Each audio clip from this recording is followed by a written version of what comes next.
Good morning friends, welcome to the prelims booster session. आज का पहला टॉपिक है India's model bilateral investment treaty. Topic आपके economy के लिए इंपॉर्टेंट है। तो इंडिया ने कुछ कंडीशंस जो हैं यूएई के लिए वो ईज़ करी हैं अपनी बायलैटरल इन्वेस्टमेंट ट्रीटी के अंदर।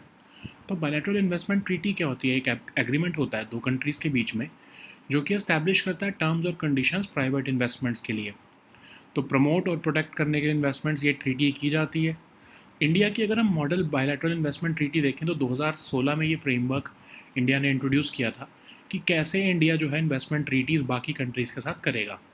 तो एक तरह से हम बैलेंस रिस्टोर करना चाहते हैं इन्वेस्टर प्रोटेक्शन और सोवरेन राइट्स ऑफ स्टेट के बीच में, ताकि रेगुलेशन की जा सके पब्लिक इंटरेस्ट में। तो इसके अगर हम फीचर्स देखें तो model bilateral investment treaty ensure करती है फेयर और equitable treatment to foreign investors. National treatment guarantee करती है फॉरेन इन्वेस्टर्स को कि उनको सेम ट्रीटमेंट दिया जाएगा डोमेस्टिक इन्वेस्टर्स की तरह। और उनको एक्सप्रोप्रिएशन, मतलब जब स्टेट अगर कभी प्राइवेट प्रॉपर्टी को पब्लिक यूज़ के लिए लेगी तो वो भी बताती है कि हम कब लेंगे, कुछ स्पेसिफिक पब्लिक पर्पज़ के लिए ही लेंगे और ड्यू प्रोसेस के साथ लेंगे, तो ताकि जो फॉरेन इन्वेस्टर्स हैं उनको ऐसा ना लगे कि उनकी प्रॉपर्टी कभी भी जब्त की जा सकती है। इंडिया का जो मॉडल बीआईटी है उसमें एक्सप्लिसिट राइट है रेगुलेट करने के लिए पब्लिक हेल्थ, एनवायरनमेंट प्रोटेक्शन और सेफ्टी के कंटेक्स्ट में। और जो इन्वेस्टर ऑब्लिगेशंस हैं उनके उसके अंदर जो है इंडिया की जो मॉडल बीआईटी कहती है कि फॉरेन इन्वेस्टर्स को सबसे पहले कंट्री के होस्ट कंट्री के लॉज और रेगुलेशंस को एक्सप्लोर करना होगा, उसके बाद ही जाकर जो है वो आगे के जो इन्वेस्टर डिस्प्यूट मैकेनिज्म में जा सकते हैं। और उनको कहा गया है कि इन्वायरमेंट और सोशल स्टैंडर्ड्स को फॉलो करना होगा, ठीक है, डोमेस्टिक लॉज को फॉलो करना होगा। ओके, तो एक्सक्लूजन्स क्या हैं? जो टैक्सेशन मैटर्स हैं वो जो इन्वेस्टर्स हैं वो को इंडियन गवर्नमेंट को उसके लिए इन्वेस्टर स्टेट जो है वो डिस्प्यूट सेटलमेंट मैकेनिज्म में नहीं लेके जा सकते। जो मोस्ट फेवर्ड नेशन क्लॉज है वो भी एब्सेंट है, ताकि ट्रीटी शॉपिंग ना कर सके कोई फॉरेन इन्वेस्टर्स। ओके, अब बेनिफिट्स क्या हैं? बेनिफिट्स यही है कि इन्वेस्टर प्रोटेक्शन के बीच में और स्टेट के right to regulate in public interest, इसके बीच में एक बैलेंस अप्रोच लेकर आती है ये मॉडल बीआईटी। और इन्वेस्टर ऑब्लिगेशंस को इंक्लूड करने की वजह से जो कंप्लायंस है लोकल लॉज और रेगुलेशंस की और रिस्पॉन्सिबल इन्वेस्टमेंट को ये प्रमोट करती है। फेयर और इक्विटेबल ट्रीटमेंट के स्कोप को नैरो डाउन करके और मोस्ट फेवर्ड नेशन क्लॉज को जो है वो रिमूव करके मॉडल बीआईटी ये रिड्यूस करती है कि लाइक जो है इन्वेस्टर्स एक्सप्लॉइट ना करें ट्रीटी प्रोविजंस को आर्बिट्रेशन के लिए। इन्वेस्टर्स को कहा जाता है कि लोकल रेमेडीज़ पहले आपने एक्सप्लोर करनी है, उसके बाद ही investor state dispute settlement mechanism की तरफ आप जा सकते हो, ठीक है। अब चैलेंजेस क्या हैं? स्ट्रिक्ट कंडीशंस हैं, तो इसलिए लोकल, जैसे कि लोकल रेमेडीज़ क्लॉज, तो इससे जो है फॉरेन इन्वेस्टर्स को थोड़ा सा डर लगेगा इंडिया में आने में, इन्वेस्ट करने में। एमएफएन क्लॉज भी नहीं दे रहे हो आप उससे, तो इंडिया की जो बीआईटी है वो थोड़ा डिसएडवांटेज पे रहेंगी, क्योंकि बहुत सी और कंट्रीज़ जो हैं वो ये क्लॉज देती हैं अपनी इन्वेस्टमेंट या फिर बायलैटरल ट्रीटीज़ में। ये कहती है ट्रीटी कि पहले आपको इंडियन कोर्ट्स या डोमेस्टिक कोर्ट्स को जो है वो उससे मैटर सॉल्व करने की ज़रूरत है, उसके बाद ही आप डिस्प्यूट्स रेजोल्यूशन फ्रेमवर्क में जा सकते हो। उससे होगा क्या? डिले होगा डिस्प्यूट्स को सेटल करने में। और टैक्स रिलेटेड डिस्प्यूट्स को आर्बिट्रेशन से दूर रखा गया है, तो इन्वेस्टर जो है उनको ऐसा लगेगा कि कभी भी टैक्स की पॉलिसी चेंज हो सकती है और हमारी इन्वेस्टमेंट जो है वो खतरे में आ सकती है।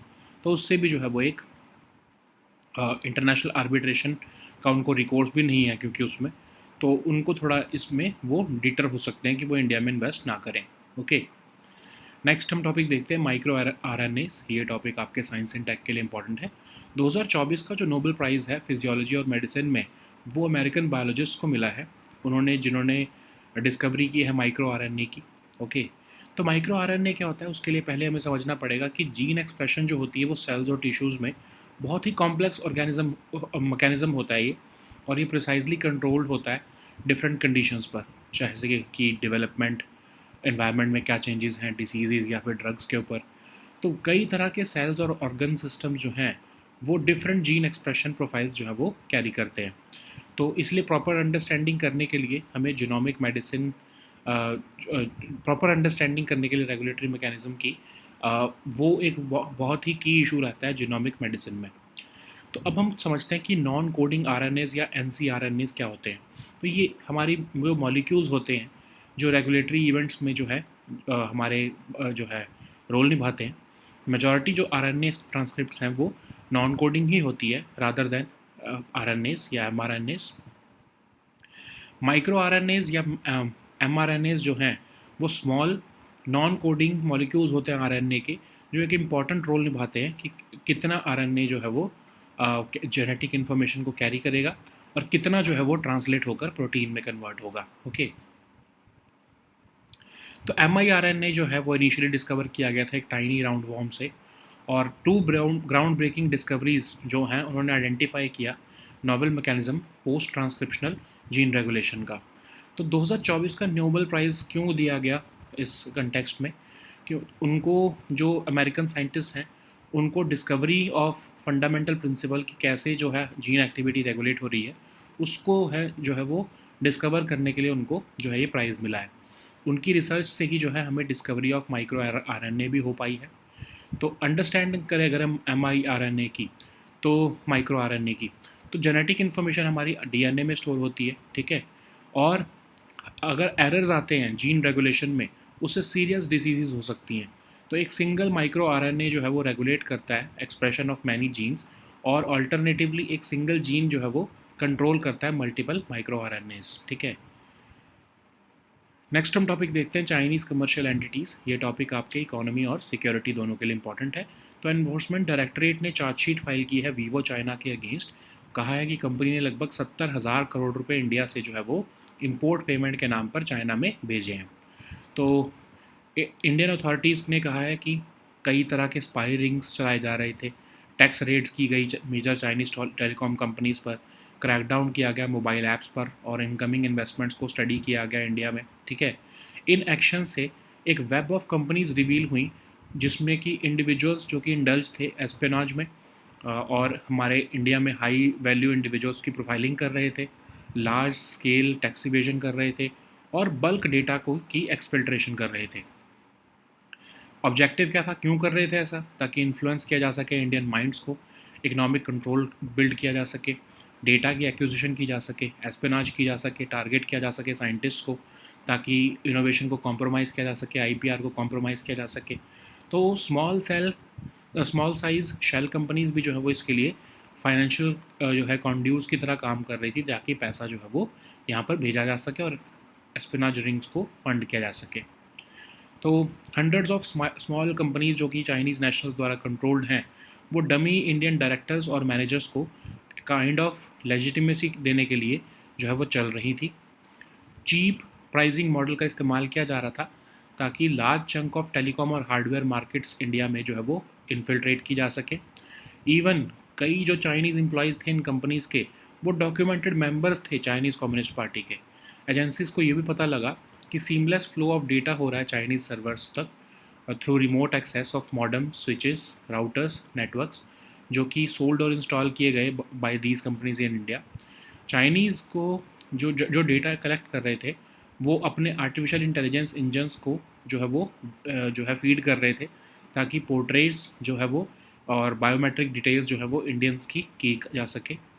तो ऑब्जेक्टिव क्या था कि स्ट्रेटजिक एडवांटेज मिल जाए इंडिया के इकोनॉमिक और सिक्योरिटी सिस्टम्स पर, और लोगों के माइंड्स को इन्फ्लुएंस किया जा सके, लोगों में सरकारों के खिलाफ जो है वो भावना बढ़ाई जा सके, इंटरनल डिस्टर्बेंस क्रिएट की जा सके। इवन ये एंटिटीज़ जो है वो तिब्बतन मॉन्क्स को भी जो है वो इन्फ्लुएंस कर रही थी और दलाई लामा और तिब्बतन गवर्नमेंट एंड एग्जाइल के ऊपर भी इंफॉर्मेशन गैदर कर रही थी।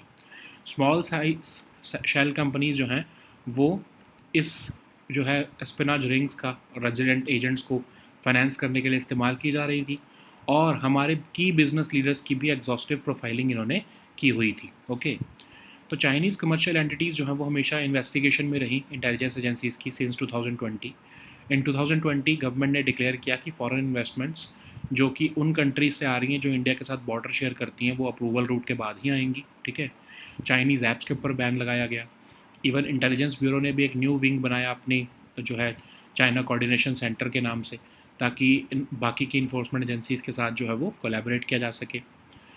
तो अगर हम वीवो चाइना का जो ये इशू देखें तो लगभग 70,000 करोड़ रुपए इंडिया से जो है इंपोर्ट पेमेंट्स के नाम पर जो है वो गए हैं, और लार्ज सम्स ऑफ मनी जो है वो ओवरसीज़ एंटिटीज़ में भेजी गई हैं जो वीवो चाइना कंट्रोल करता है। तो इसमें जो है एंटिटीज़ जो है ये Hong Kong, Samoa, British virgin islands में एग्जिस्ट करती हैं। ईडी ने ये भी कहा कि वीवो चाइना जो है वो अपना रिलेशनशिप विद वीवो इंडिया को छुपाने की कोशिश कर रहा था। चार्जशीट ने यह भी एलाइज किया कि वीवो इंडिया और उसकी जो स्टेट डिस्ट्रीब्यूटर कंपनीज थी वो अपनी ओनरशिप के बारे में भी मिस डिक्लेयर कर रही थी इंडियन गवर्नमेंट को। ओके, नेक्स्ट हम टॉपिक देखते हैं निक्षय पोषण योजना। ये टॉपिक आपके सोशल इश्यूज़ के लिए इंपॉर्टेंट है, गवर्नेंस के लिए भी इंपॉर्टेंट है। यूनियन हेल्थ मिनिस्ट्री ने डबल कर दी है मंथली न्यूट्रिशन सपोर्ट जो कि निक्षय पोषण योजना के अंडर मिलती है। तो निक्षय पोषण योजना ministry of health and family welfare ने एक सेंट्रली स्पॉन्सर्ड स्कीम लॉन्च की थी 2018 में। एक basically direct benefit transfer scheme है नेशनल ट्यूबरकुलोसिस एलिमिनेशन प्रोग्राम के अंदर, जिसमें कि इंसेंटिवाइज किया जाता है न्यूट्रिशनल सपोर्ट ट्यूबरकुलोसिस पेशेंट्स के लिए। जितने भी नोटिफाइड टीबी पेशेंट्स हैं वो बेनिफिशरीज हैं स्कीम के, और इस स्कीम के लिए एलिजिबल होना पेशेंट्स को जो है पहले रजिस्टर होना पड़ेगा और फिर वो नोटिफाई करते हैं निक्षय पोर्टल पर। ठीक है, फाइनेंशियल इंसेंटिव जो 500 रुपये पहले था उसको बढ़ाकर 1000 रुपये महीना कर दिया गया है, और ये डीबीटी मोड के अंदर कैश के फॉर्म में ही दिया जाता है। तो ये स्कीम जो है इम्प्लीमेंट की जा रही है अक्रॉस ऑल स्टेट्स और यूटीज़ इन इंडिया। ओके,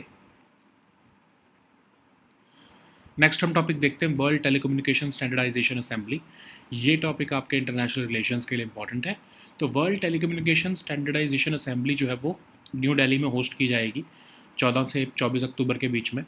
तो ये हर 4 साल में 2002 से जो है वो होल्ड की जाती है, और ये गवर्नेंस है इंटरनेशनल टेलीकम्युनिकेशन यूनियन की। One of the 3 world conferences है जो कि ITU ऑर्गेनाइज करता है, और ये work programme, working method, structure of studies groups जो है ITU के टेलीकम्युनिकेशन स्टैंडर्डाइजेशन सेक्टर के ऊपर जो है वो उसको डिफ़ाइन करती है, और ये एक सेट करती है ग्लोबल टेलीकम्युनिकेशन स्टैंडर्ड्स को भी। ओके, तो ITU क्या है? यूनाइटेड नेशंस की स्पेशलाइज्ड एजेंसी है इंफॉर्मेशन और कम्युनिकेशन टेक्नोलॉजीज़ के लिए, जिसको 1865 में इस्टेब्लिश किया गया था। ठीक है, 1947 में UN का पार्ट बनी, और एक इंटर गवर्नमेंटल ऑर्गेनाइजेशन है जो कोऑर्डिनेट करती है बिटवीन गवर्नमेंट्स और प्राइवेट सेक्टर बॉडीज़। इसकी मेंबरशिप 193 कंट्रीज़ की है, मोर देन 1000 कंपनीज़ और भी इसकी मेंबर्स हैं। और इंडिया जो है वो 1869 से इसका मेंबर रहा है ITU का, और रेगुलर मेंबर रहा है ITU काउंसिल का सिंस 1952। जिनीवा में इसका हेडक्वार्टर है। ओके, नेक्स्ट हम टॉपिक देखते हैं एडवांस्ड ग्लाइकेशन एंड प्रोडक्ट्स। ये टॉपिक आपके एनवायरनमेंट के लिए इंपॉर्टेंट है। तो एक डाइट जो कि एडवांस्ड ग्लाइसेशन एंड प्रोडक्ट्स के ऊपर रिच है, वो लीडिंग कॉज बन चुकी है इंडिया में, जो है इंडिया को वर्ल्ड डायबिटिक कैपिटल बनाने के लिए। तो ये एडवांस ग्लाइसेशन एंड प्रोडक्ट्स क्या होते हैं? बेसिकली हार्मफुल केमिकल्स होते हैं जो ग्लाइसेशन और oxidation of lipids and protein से बनते हैं। तो जब आप फूड को ग्रिल करते हो, टोस्टिंग करते हो, रोस्टिंग, ब्रॉयलिंग, फ्राइंग या किसी भी तरह से हाई टेम्परेचर कुकिंग करते हो, तब ये जो है फॉर्म होते हैं। टबैको यूज़ से भी जो है ये AGEs जो है वो बनते हैं, और AGE की प्रोडक्शन बॉडी में वैसे भी जो है वो विद एज भी बढ़ने लगती है, और ये बॉडी में प्रेजेंट रहते हैं एट ऑल टाइम्स, और इनकी इससे जो सेल और टिश्यू डैमेज होता है जब ये बहुत ही हाई कंसनट्रेशन में पहुंच जाते हैं तो, और ये एक्टिवेट करते हैं इन्फ्लेमेटरी और अदर डिस्ट्रक्टिव प्रोसेसेस भी हमारे सिस्टम में बॉडी के। ठीक है, तो ये डेवलपमेंट ऑफ कई तरह की क्रॉनिक इन्फ्लेमेटरी डिसीजेज जैसे डायबिटीज़, वास्कुलर या कार्डियोवास्कुलर डिसीजेज, ऑस्टियोपोरोसिस और आर्थराइटिस जो है वो बॉडी में कर देते हैं। Okay, so now let us see all these topics in English.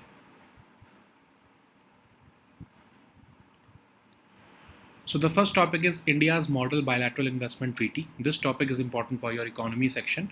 So India has eased certain conditions for UAE in the bilateral investment treaty. And what is a bilateral investment treaty? So it is an agreement between two countries which establishes the terms and conditions for private investments by nationals and companies of one country into another country. So this is aimed to promote and protect investments so as to ensure a stable legal environment for investors from both countries. So what is India's model bilateral investment treaty? It was introduced in 2016 as a framework designed to guide India's negotiations of investment treaties with other countries. The objective of this model is to strike a balance between investor protection and sovereign rights of the host state to regulate in public interest. So, if we look at the key features of India's BIT, then model BIT ensures fair and equitable treatment of foreign investors, but it limits its scope.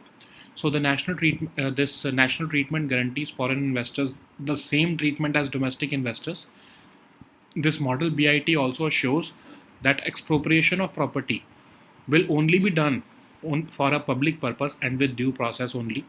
So, one of the most notable changes in India's model BIT is the explicit right to regulate in areas like public health, environment protection, and safety. India's model BIT also introduces the concept of investor obligations, which means that foreign investors must comply with the country's laws and regulations, including those on environmental and social standards. So, one of the significant exclusions is the lack of protection for taxation matters. Then there is also the absence of most favored nation clause, so as to avoid treaty shopping by foreign investors. Okay, which means that they sometimes use favorable clauses from another treaty to their advantage. So, what are the benefits of model BIT? It strikes a balance between investor protection and states' right to regulate in public interest. It also talks about inclusion of investor obligations like complying with the local laws and regulations, and so as to ensure accountability and promote responsible investment. It also narrows down the scope of fair and equitable treatment and remove the most favored nation clause. So that's why it reduces the likelihood of investors exploiting treaty provisions for arbitrations. It also requires investors to first exhaust the local remedies before initiating the investor state settlement mechanism.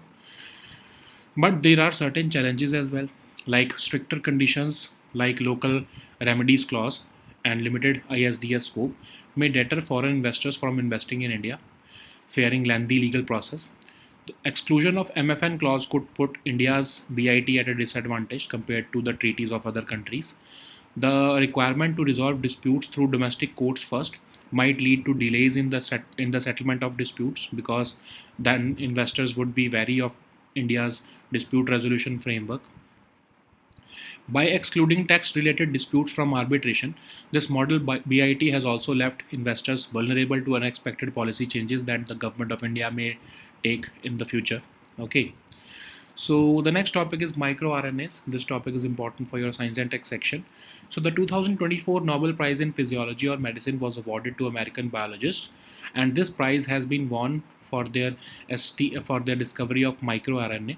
So what are these microRNAs? First, you have to understand that gene expression in cells and tissues is a complex organism, or uh, of every complex organism is precisely controlled and largely dependent on different conditions like development, changes in the environment, diseases, or drugs. Then various cells and organ systems within such organisms contain different gene expression profiles. Therefore, proper understanding of regulatory mechanisms involved in such expression represents one of the key issues in genomic medicine. Okay, so these molecules have a role in plethora of uh, regulatory events, these non-coding RNAs, and the majority of the RNA transcripts are non-coding rather than messenger RNAs. So microRNAs or miRNAs, they are small non-coding molecules of RNAs which play an important role in determining how much mRNA, which carries genetic information, will eventually get translated into protein.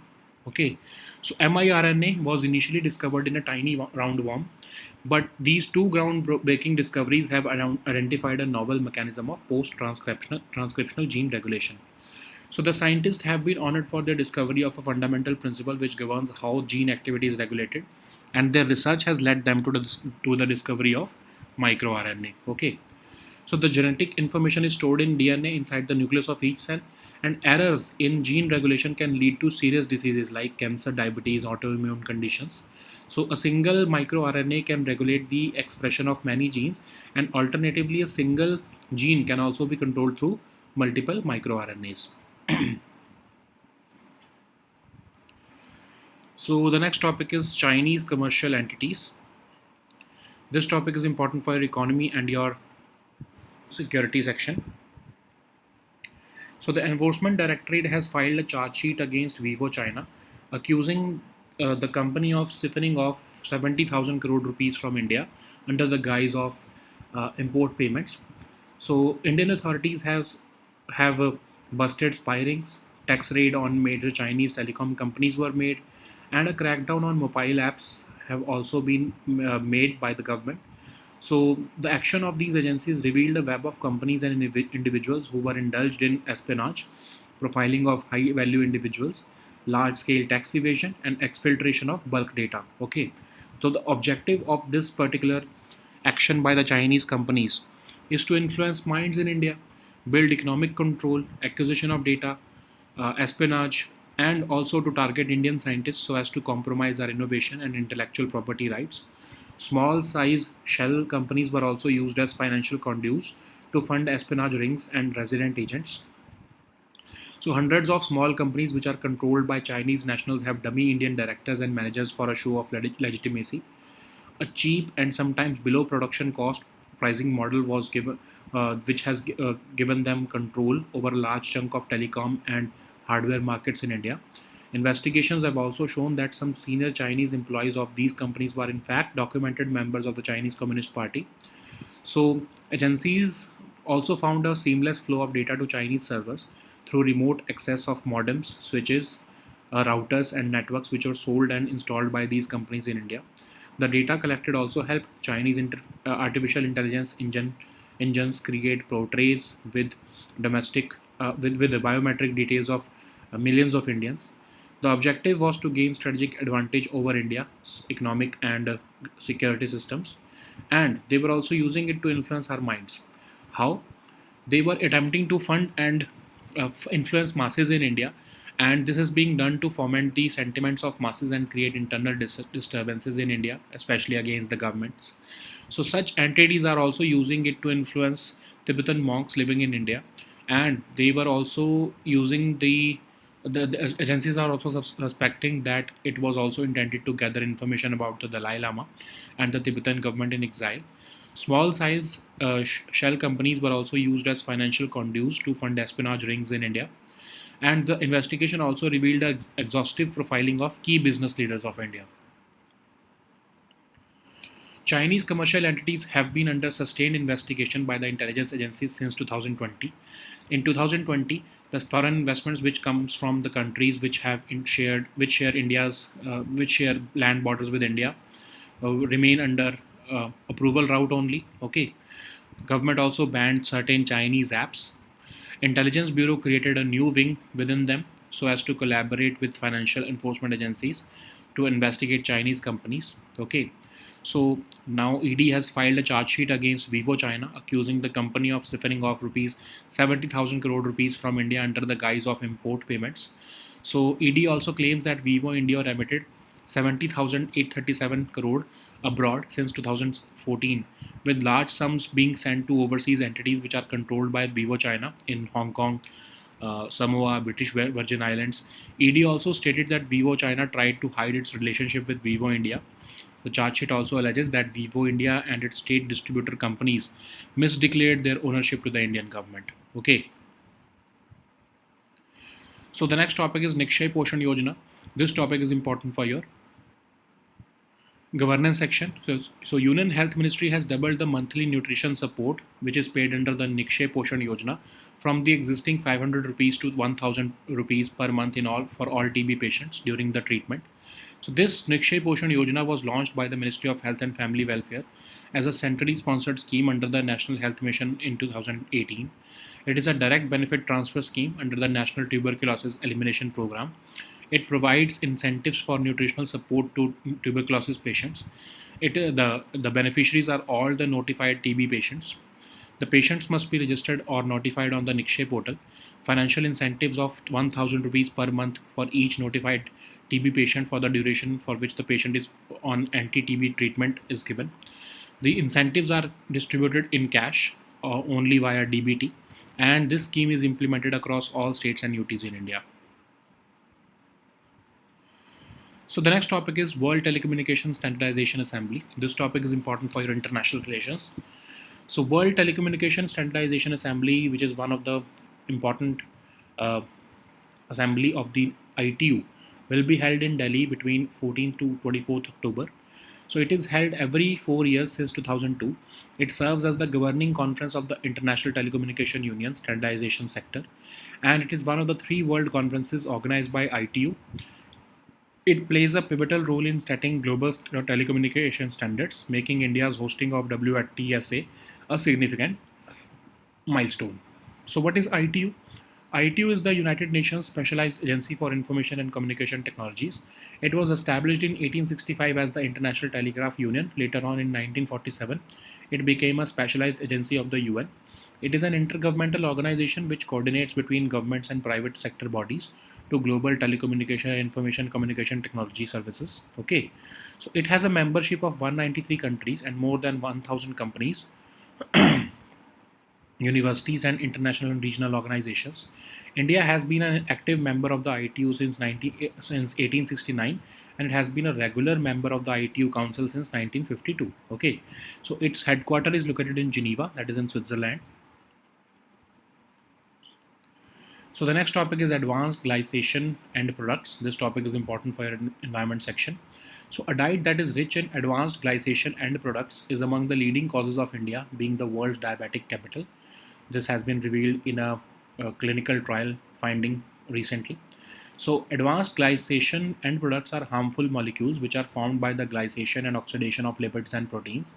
They are formed in food by grilling, toasting, roasting, broiling, frying, and other high temperature cooking. Tobacco use is also another source of AGEs. AGE production also increases in our body with age. And why AGEs are harmful? They are present in the body at all times. They cause cell and tissue damage when they reach high concentrations. They also activate inflammatory and other destructive processes in many systems of your body. Okay. So they are also involved in the development of various chronic inflammatory diseases like type 2 diabetes, vascular and cardiovascular diseases, osteoporosis, and even arthritis. Okay. So these were our topics for today. We'll meet next time with new topics. Until then, goodbye and take care.